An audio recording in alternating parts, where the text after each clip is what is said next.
Hi friends, నేను మీ doctor జంగం Vishwanath, psychology మరియు PAE ఫ్యాకల్టీని, అంతేగాక మీకు ఇష్టమైన శ్రీ విద్యా పబ్లికేషన్ పుస్తక రచయితని.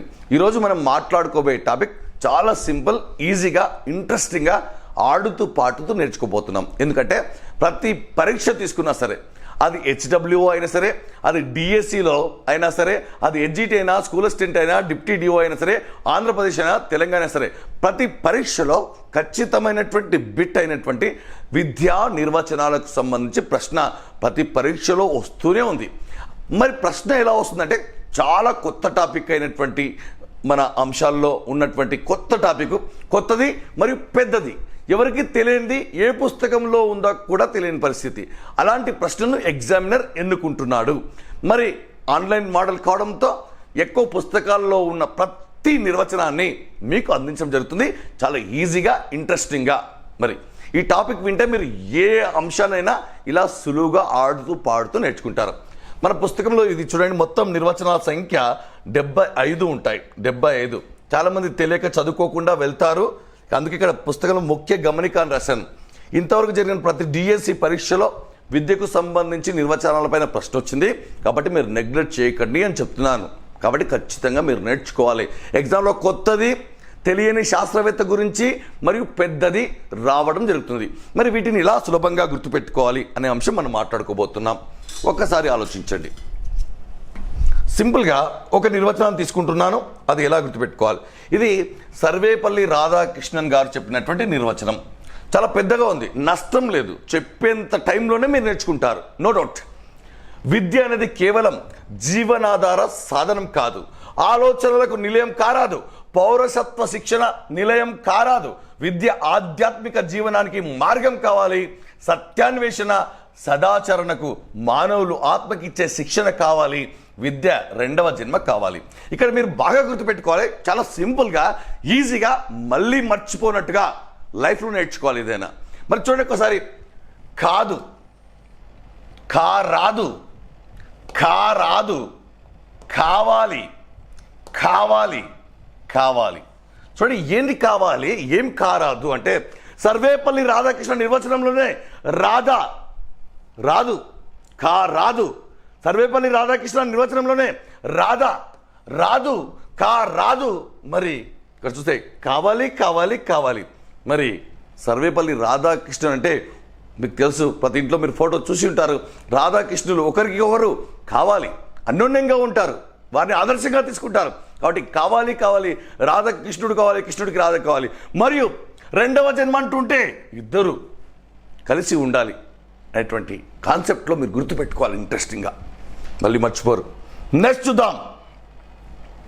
కౌటిల్యుడు సమాజానికి వినియోగకారిగా శిక్షణనిచ్చేది, సమాజం పట్ల ప్రేమను పెంపొందించేది విద్య. మరి కౌటిల్యులో మనం తీసుకునే కీవర్డ్ తీసుకుంటే, ఇక్కడ కౌటిల్యులో కౌ ఉంది. కౌ అంటే ఆవు, సమాజానికి వినియోగకారిగా ఉంటుంది, ఎందుకంటే అది పాలు ఇస్తుంది. ప్రతి ఒక్కరి ఇంట్లో పాలు అవసరం కాబట్టి సింపుల్గా. మరియు ఆవును అందరూ కూడా ప్రేమిస్తారు. ఎంత సింపుల్ చూడండి. ఈ విధంగానే గుర్తుపెట్టుకోవాలి. నువ్వు ఎలా గుర్తుపెట్టుకున్నావని ఎవరు అడగరు. ఎందుకు గుర్తుపట్టలేదు, ఎందుకు పెట్టుకోలేదు, ఎందుకు తప్పు పెట్టావు అంటారు. కాబట్టి ఇలా గుర్తుపెట్టుకోండి. నెక్స్ట్, స్వామి వివేకానంద. రైట్, చాలా నిర్వచనాలు ఉన్నాయి, దాంట్లో కొన్నిటి మాత్రమే నేను ఎలక్ట్ చేసుకున్నాను. ప్రశ్న మోడల్ ఇలా ఉంటుంది అనేటువంటిది. ఏ విద్య వల్ల సత్ప్రవర్తన రూపుదిద్దుకుంటుందో, మానసిక బలం పెరుగుతుందో, బుద్ధి కుశలత విస్తరిస్తుందో, తద్వారా వ్యక్తులు తమ కాళ్ళపై తాము నిలబడగలుగుతారో అట్టి విద్య మనకు కావాలి అన్నటువంటి వ్యక్తి ఎవరు అంటారు. ఇది ఆల్రెడీ ఎగ్జామ్లో వచ్చినటువంటి ప్రశ్న.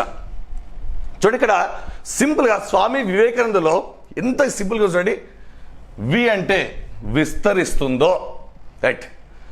వేకప్, వేక అంటే వేకప్ అంటే నిలబడడం, లేచి నిలబడడం అని దానికి అర్థం.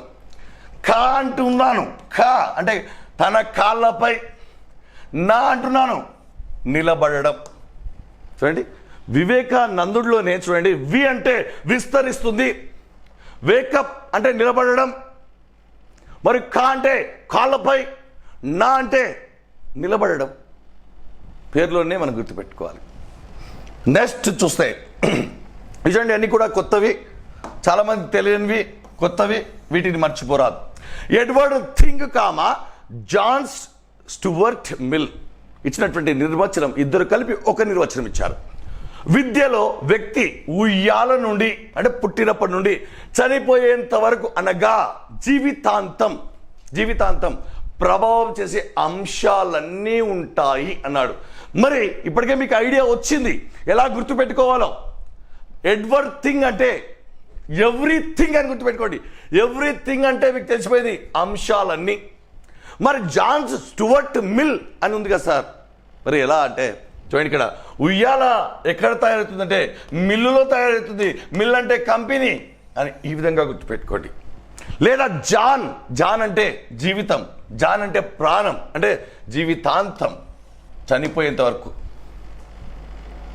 నెక్స్ట్ చూడండి, హోరెస్ మన్ సిద్ధాంతాన్ని అనుభవానికి అతి చేరువలోకి తెచ్చేది విద్య. మీరందరూ కూడా పోటీ పరీక్షలో ఉన్నారు, అంటే రేసులో ఉన్నారు. చూడండి, హోరెస్ మన్లో మీరు తీసుకోవాల్సిన రేసులో ఉంటే లక్ష్యం మీకు అతి చేరువలోకి వస్తుంది, లక్ష్యం మీకు దగ్గర అవుతుంది. మరి రేసులో ఉన్నారా లేదా మీరే చూసుకోండి. ఈట్స్ నిర్వచనం అన్ని పుస్తకాలను వెతికి ఎక్కడ ఏ పాయింట్ ఉందో మిస్ కాకుండా రాయడం జరిగింది మన పుస్తకాన్ని. ఈట్స్ చూడండి, విద్య కేవలం ఒక బకెట్ నింపడం వంటిది కాదు, ఇది అగ్ని జ్వాలను జ్వలింపజేసేది. హీట్స్ అంటే హీట్ అంటే వేడిగా ఉంది, వేడిగా ఉంటే ఆ నీళ్ళను దేంట్లో నింపుతాం? బకెట్లో నింపుతాం. లేదు, హీట్ అంటే అగ్ని జ్వాల. సింపుల్. మరి పిసి బెనర్జీ ఖచ్చితంగా ఈ నిర్వచనాలు అందరూ నేర్చుకోవాలి, మిస్ చేయకూడదు. రాదు, కాదు, తెలియదు, ఇంపార్టెంట్ కాదు అని ఒక్క కొత్త నిర్వచనం వచ్చేసి చాలు, మన జీవితానికే నిర్వచనం ఉండదు. నెక్స్ట్, నిరంతరం మారుతున్న సామాజిక వాతావరణానికి సర్దుకుపోయేటట్టు చేసేదే విద్య. ఈ మాట అన్నది ఎవరే అంటే పిసి బెనర్జీ. చూడండి ఎలా గుర్తుపెట్టుకోవాలి. వాతావరణం అది ఎండాకాలం, చలికాలం, వానాకాలం ఏదైనా సరే ఆ వాతావరణానికి తగ్గట్టుగా మనం మారాలంటే బెనర్జీ అంటే మీరు ఏం చేయాలంటే ఎనర్జీ ఉండాలి. మనకు ఏముండాలి? ఎనర్జీ ఉండాలి. ఎనర్జీ అంటే శక్తి ఉండాలి. వాతావరణానికి తగ్గట్టుగా సర్దుకుపోవాలంటే, లేదంటే నీకు ఎనర్జీ లేదంటారు. ఇంకా లేదంటే సి అంటే కంటిన్యూస్ అంటే నిరంతరం, సి అంటే చేంజ్ అంటే మారుతున్న, సి అంటే క్లైమేట్ అంటే వాతావరణం. చూడండి, ఇంత సింపుల్ చూడండి. రైట్, నెక్స్ట్ చూద్దాం. దయానంద సరస్వతి. రైట్, ఎవరైతే జ్ఞానార్జనపై దృష్టి కేంద్రీకరిస్తారో, ఎవరైతే చక్కటి ప్రశాంతమైన మనస్తత్వం కలిగి ఉంటారో, ఎవరైతే సత్యవాదులుగా ఇతరమైన మంచి లక్షణాలు కలిగి, ఎవరైతే వేదంలో చెప్పినట్టుగా సౌభ్రాతృత్వ భావనలతో ఉంటారో వారంతా నిజంగా అదృష్టవంతులు. ఎవరైతే అన్నాడు సింపుల్గా, ఎవరైతే ఎప్పుడు కూడా సరస్వతి దగ్గర ఉంటారో, పుస్తకాలతో ఉంటారో, సరస్వతి కటాక్షం ఉండి వారు ఖచ్చితంగా నిజంగా అదృష్టవంతులు.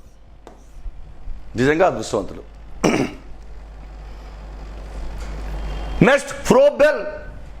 అప్పుడప్పుడు చిన్నది షార్ట్ బాల్, స్లో బాల్ పడవచ్చు.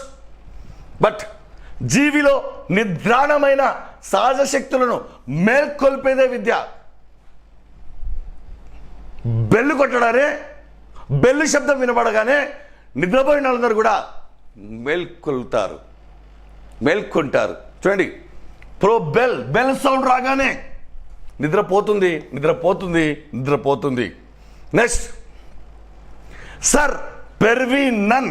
సర్ చూడండి ఒకసారి, మీరు డిఎస్సికి ప్రిపేర్ అవుతున్నారు, జాబ్ వచ్చింది, మిమ్మల్ని అందరూ ఏమని పిలుస్తారు? విద్యార్థులు సార్ అని పిలుస్తారు. సార్ అంటే జాబ్ వస్తే సార్ అవుతారు, సార్ అవుతే మీరు విజయవంతం అవుతారు, లైఫ్ అనేటువంటి సక్సెస్ఫుల్ అవుతారు, విజయవంతం. మరియు అంతేకాకుండా విద్యా పథకాలను అమలు చేస్తారు. అంతేకాకుండా దర్శనం గుర్తుపెట్టుకోండి. ఎందుకంటే ఏదో దేవుని మీరు మొక్కి ఉంటారో దర్శనం చేసుకుంటారు. కాబట్టి విద్య వ్యక్తిత్వ జీవిత దర్శనం అంటూ తుదకు ఒక విద్యా పథకాన్ని అత్యున్నతమైన వైయక్తిక శ్రేష్టతను పెంపొందించుకోవడంలో ఏ మేరకు విజయవంతం అనే అంశం ఆధారంగా అంచనా వేయాలి. సార్ అయ్యావు, లైఫ్లో సక్సెస్ఫుల్ అయ్యావు, దర్శనం చేసుకున్నావు, విద్యా పథకాలను, అది మధ్యాహ్న భోజన పథకం నుంచి మొదలుకొని అన్ని విద్యా పథకాలను సమర్థవంతంగా అమలు చేస్తున్నావు సార్. లేదంటే నన్ నిల్. నెక్స్ట్ టీపీ సన్ శిశువు అంటే సన్ ఉత్తమ సామర్థ్యాల ద్వారా తన వంతు కర్తవ్యాన్ని నిర్వహించుటకు జీవితానికి సంబంధించిన సంపూర్ణ వ్యక్తిత్వ వికాసాన్ని కలిగించేది విద్య. చూడండి, సన్ అంటే శిశువు. P perfect son. ఆయన ఎవరు? Perfect son. ఎందుకంటే తన కర్తవ్యాన్ని నిర్వహిస్తున్నాడు కాబట్టి. పి అంటే పర్ఫెక్ట్. టీ అంటే టోటల్. టోటల్ అంటే చూడండి సంపూర్ణ. పోనీ అది కూడా మర్చిపోయారు. టీ అంటే టాలెంటెడ్ సన్, సామర్థ్యాలు ఉన్న సన్. పి అంటే ఇంకా పి అంటే పని అంటే కర్తవ్యం. ఆ సన్ ఎలాంటి వాడంటే ఉత్తమ సన్, సంపూర్ణ son, perfect son, talented son. ఈ విధంగా గుర్తుపెట్టుకోవాలి. మీరందరూ కూడా చూస్తున్నారు వీడియోలో పడి, కానీ సబ్స్క్రైబ్ చేయడం లేదు. లైక్ చేయండి, షేర్ చేయండి. చేస్తే కొంచెం మాకు ఊపు వచ్చి ఇంకా మంచి మంచి కాంటెంట్ను, కష్టమైన సబ్జెక్టును సులభంగా అందించే ప్రయత్నం చేస్తాం. పాలో ప్రిమరీ రాజకీయంగా, ఆర్థికంగా, సాంస్కృతికంగా అణిచివేసే సమాజ నిర్మితిలో అణగారిన వ్యక్తుల సృజనాత్మకతను వెలికితీసి స్వేచ్ఛను ప్రసాదించే శక్తులను పెంపొందింపజేసే విద్య.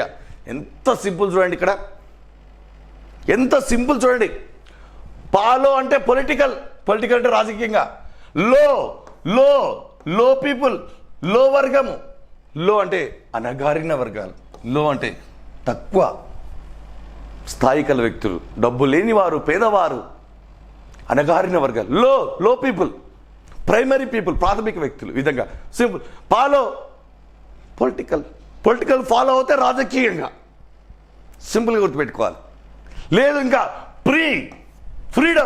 ఫ్రీడమ్ అంటే స్వేచ్ఛ.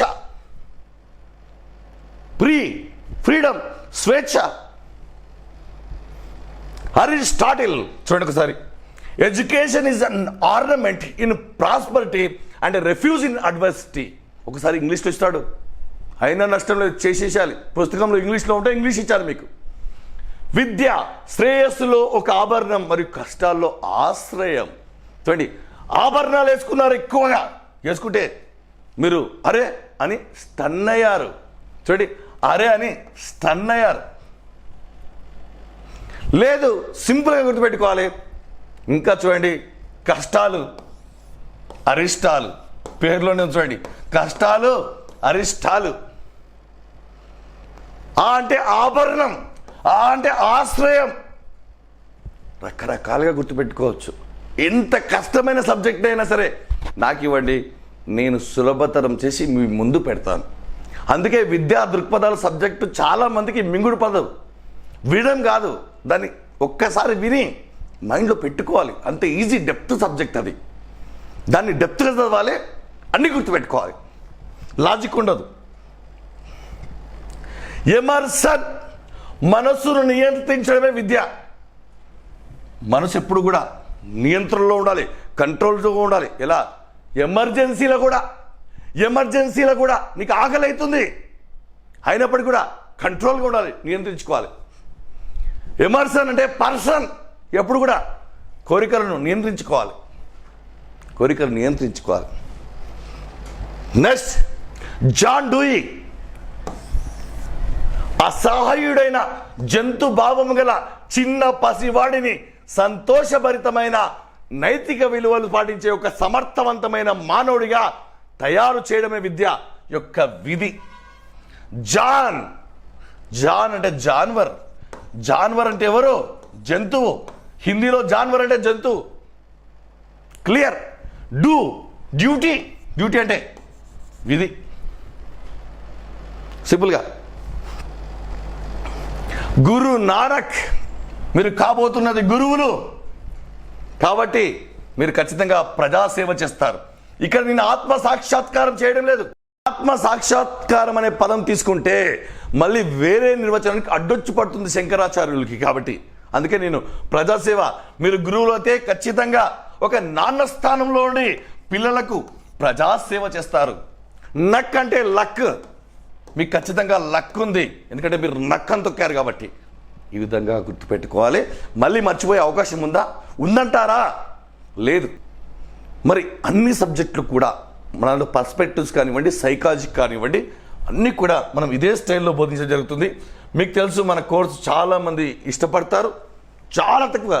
మీకు ఒక్కో విషయం తెలుసు, మనము విద్యా దృక్పథాలకు సంబంధించి క్లాసెస్ అన్నీ కూడా అన్లాక్ చేసి పెట్టాము. కాబట్టి దయచేసి మీరందరూ కూడా ఉచితంగా చూడండి. మీకు ఆర్థిక పరిస్థితులు బాగాలేవు కాబట్టి మొన్నటి వరకు ఆంధ్రప్రదేశ్, ఇప్పుడు తెలంగాణ విద్యా దృక్పథాలు, నూతన సిలబస్, ఫిలాసఫీ, సైకాలజీ, సోషియాలజీ అన్నీ కూడా ఐసీటీ లాంటివన్నీ కూడా మనం అన్లాక్ చేసి పెట్టాము మీకోసం. అతి త్వరలో ఎడ్జిటి టెస్ట్ సిరీస్ ప్రారంభమవుతుంది. ఇది తెలంగాణకు సంబంధించి. పుస్తకం కొన్నవారు ఈ ఫోల్డర్ ఓపెన్ చేసి ఉచితంగా 4000 ప్రాక్టీస్ బిట్స్ రాయొచ్చు. ఆంధ్రప్రదేశ్ వాళ్ళు మీకు అందరూ తెలుసు, కోర్స్ అద్భుతంగా సిలబస్ ప్రకారం విద్యా దృక్పథాలు, సైకాలజీ ఒకటే పుస్తకంలో సిలబస్ ప్రకారం పుస్తకం మరియు కోర్స్ అద్భుతంగా కేవలం 399కి, అంత తక్కువ ఇవ్వడం చాలా కష్టమైనప్పటికీ కూడా మనకు శివరాత్రి వరకు ఈ ఆఫర్ అందుబాటులో ఉంటుంది. పుస్తకం కావాల్సిన వారందరూ కూడా ఇమ్మీడియట్గా మీరు ఆర్డర్ పెట్టుకోండి. ఇది సమగ్రమైన పుస్తకం, డెప్త్గా చదవాలి, టైం కూడా ఉంది. కాబట్టి ఎలా వచ్చినా ప్రశ్నలు మీరు చేయగలరు అని నమ్మకం ఉంది. మరియు మీరందరూ కూడా మన ఛానల్ సబ్స్క్రైబ్ చేసుకోండి, మరియు మన యాప్ను డౌన్లోడ్ చేసుకోండి. మీకు ఏ అనుమానం ఉన్నా సరే ఉచిత మెంటర్షిప్ మీకు సమాధానాలు ఇస్తాం. కాబట్టి మీరందరూ కూడా చక్కగా నేర్చుకున్నారని, మన పుస్తకం కోర్సు మీ దగ్గర ఉండాలి, 100% సక్సెస్ఫుల్ ఈజీగా. అందుకే విద్యా దృక్పథాలు అనే సబ్జెక్ట్ కొత్తది, మారింది, మీరు నాకు వదిలేయండి అంటున్నాను. కాబట్టి మీరందరూ కూడా విజయం సాధించాలి. And all the best.